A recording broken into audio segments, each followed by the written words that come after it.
Welcome to the Workshop Therapy Podcast. I'm your host, Andrew, and due to some unforeseen technical difficulties, the guest that I had promised for this particular episode was unable to.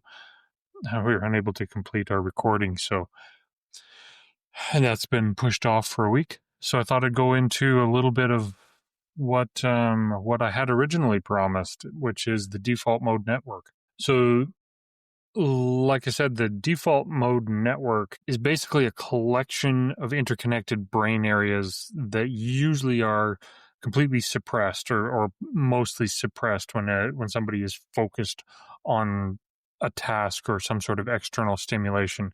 And so external stimulation can be anything from work to an activity to a flashing little screen or a podcast or whatever. Anyway, in the absence of that attention focused on something external to yourself, it switches to internally focused thoughts that process things like self-reflection, daydreaming, mind wandering, recognition of personal experiences, and thinking about the future. So the default mode network is also hypothesized to be active during periods of rest. So, when you're going to sleep, or that those kind of in between moments where you're not focused on anything in particular. So this default mode network is a relatively recent discovery, or it's relatively recently being described and laid out. So it's kind of a hot button topic in the research community, because unlike external stimulus driven cognitive processes like spatial awareness, working memory, sensation, it's hard to measure without something such as functional MRI. When the motor cortex, for example, was first kind of mapped, that was relatively easy to do because relatively easy being in quotation marks here, of course, because you basically, cut somebody's head open and then poke their brain with different electrodes and, trigger movements or sensations or reactions.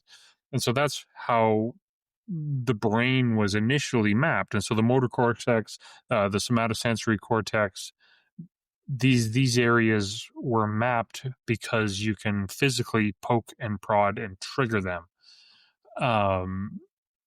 Things like Broca's area and Wernicke's area that are involved in language processing, for example, damage to them. When there's damage to an area in the brain and it changes your behavior or changes your ability to do things, it's relatively easy to figure out, okay, well, then this area is involved in this thing.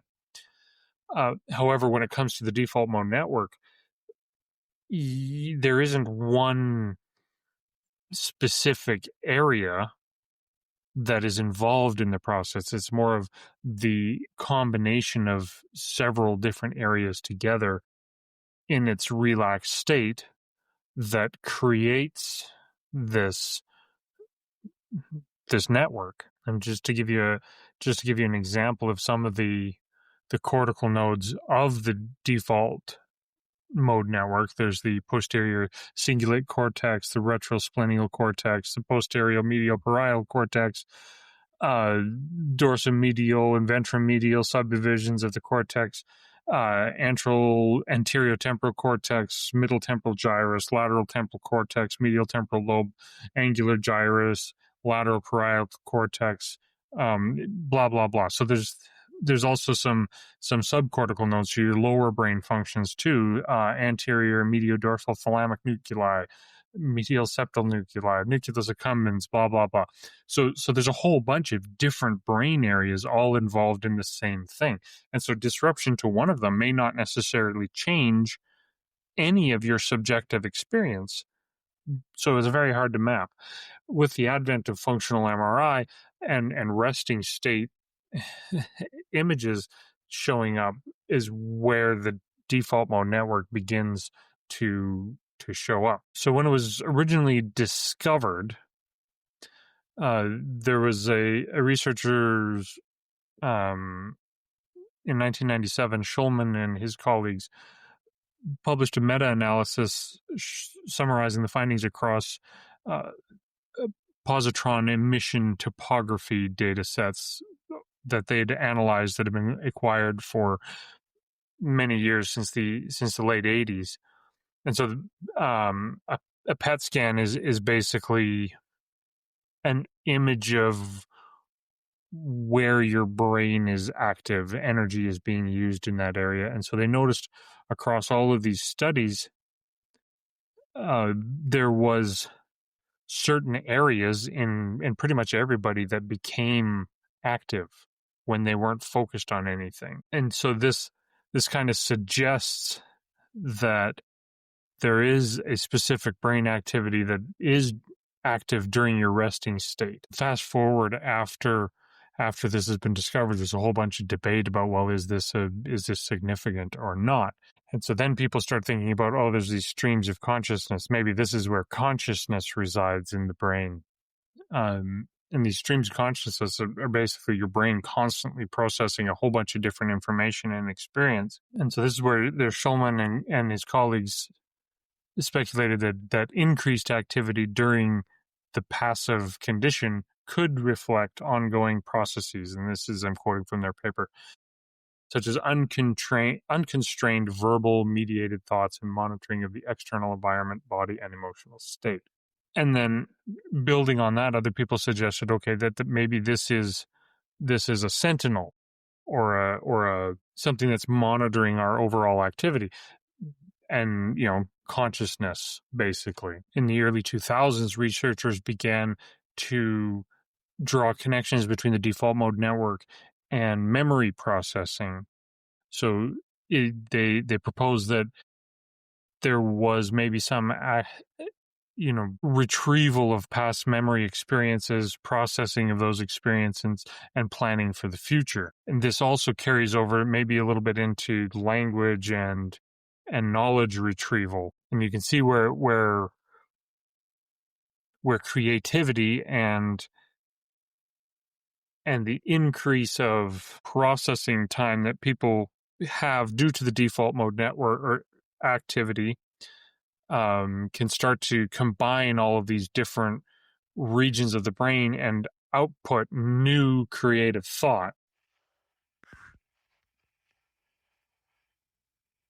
Every episode of this podcast exists because a few folks decided it was worth supporting, not with just their ears and their attention, but with their actual hard-earned cash. And that's very humbling. And I want to take a moment to thank the founding fathers of the Workshop Therapy podcast, the first 5 who got this show on the road and who earned their permanent thank you. Mr. Matthew from Argiano Serio, Brad of Brad's Customs, Keith of Blackthorn Concepts, Eric of Overall Maker Works, Brandon of Tectonic Creations. I'd really like to thank you. Your support really does mean more than you realize. You've helped keep the lights on, the mics running, and the message moving.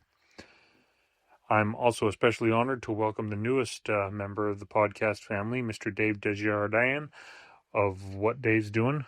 Probably messed up your name because I'm not very good at those French last names, Dave, but thank you for stepping in and saying, yeah, this is worth it. It's really easy to scroll past a lot of these, come support me on Patreon ads these days, and choosing to actually stop and invest in something, especially something that I'm a part of. It really is a big deal. It really says something about the importance of community, creativity, and mental health. So if you're listening and this show has helped you feel seen or sparked a thought or helped you feel a little less alone or given you a little bit of boost to do something a little bit better, please consider supporting on Patreon. If that's not in the cards right now, then that's okay. You can support the show by sharing it, sending it to a friend, post a clip, tell someone something about it that hit a chord for you. And that's how we grow, and that's how this work reaches people who really need it. So as always, if you've got a question or a story you want to share, send it to questions@workshoptherapy.com. I read them all, and that's not very hard because you guys don't send in very many. So I'd appreciate more. I mean, you can even jump onto ChatGPT and ask it to ask me a question, then we'll see. But anyway, read them all. Thanks for being here. Really, really appreciate it.